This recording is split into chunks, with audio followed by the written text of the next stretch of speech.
عشاء کے بعد تقریر کرتے ہیں. ہم لوگ جو ہیں عشاء کے بعد تراویح کے بعد کھانا کھاتے ہیں تو ہمارے پاس میں وقت نہیں ہوتا ہے. گجراتی 3 مرتبہ کھاتا ہے. سارے لوگ تو 2 مرتبہ کھاتے ہیں لیکن گجراتی 3 مرتبہ کھاتا ہے.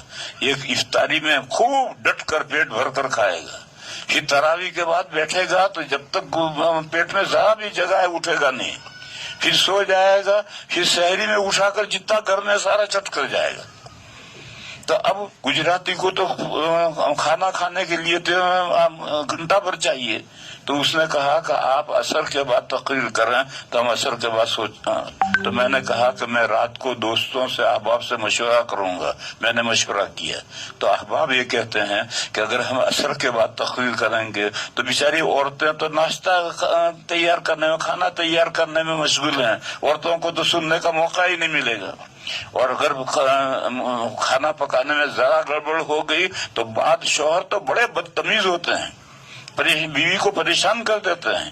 اسی لیے مسئلہ ہے کہ اگر شوہر بد دماغ ہے اور کھانے میں نمک ہلکا رہ گیا ہے, تیز ہو گیا, اس سے اس کو غصہ ہے تو اس کو سالن چکھ سکتی ہے کا مطلب بھی نہیں سمجھتے لوگ. چکھنا یہ ہے کہ انگلی بھگاؤ سالن میں اور زبان پر رکھو اور پھر تھوک دو. اس کو نگلنا نہیں ہے. اگر یہ زبان پر لکھا ہے اس کو اگر نگلو گے تو روزہ عورت کا ٹوٹ جائے گا. زبان پر رکھ کر کے اس کو تھوک دینا ہے تو پتہ چل جائے گا کہ نمک کیسا ہے. تو شریعت نے یہاں تک عورتوں کو اجازت دی ہے کیونکہ اگر وہ نمک صحیح نہیں ہوگا تو شوہر اس کے اوپر سر پھوڑ دے گا. تو اس لیے دوستوں نے یہ کہا کہ عصر بعد ہم تقریر, ایک تو عصر کے بعد دماغ کا اسکرو ڈھیلا ہو جاتا ہے. روزے کا آخری وقت ہوتا ہے, اس وقت دماغ قابو میں بھی نہیں رہتا. اور ابھی تو پان وان کھا کر تیار ہو کر بیٹھتے ہیں تو دماغ قابو میں رہتا ہے. اس لیے دوستوں کی رائے عصر کے بعد کی نہیں ہے. البتہ ایک بات یہ ہے کہ اگر لوگ کوئی بات مسئلہ پوچھنا چاہیں, ضرورت کا مسئلہ پوچھنا چاہیں تو وہ پوچھ سکتے ہیں. 11:30 کے بعد 11:30 سے لے کر 12 تک ہم سوالات کے جوابات دیں گے. مگر ضرورت کے مسئلے پوچھو, خواہ مخواہ کے بیکار مسئلے مت پوچھو.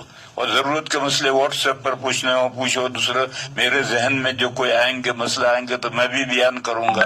باقی عصر کے بعد پروگرام رکھنے کا مسئلہ نہیں. تو میرے لیے بھی دشواری ہے, دماغ قابو میں نہیں ہوتا ہے. دوسرا سارے لوگ بھی نہیں سن سکتے ہیں, عورتیں خاص طور پر نہیں سن سکتی ہیں. اس لیے پروگرام کل سے پروگرام یہ ہے کہ 11:30 تک تو تفسیر ہوگی, اس کے بعد آدھا گھنٹہ مسائل کی مجلس ہوگی اور مسائل کے جواب دیے جائیں گے. وآخر دعوانا الحمدللہ.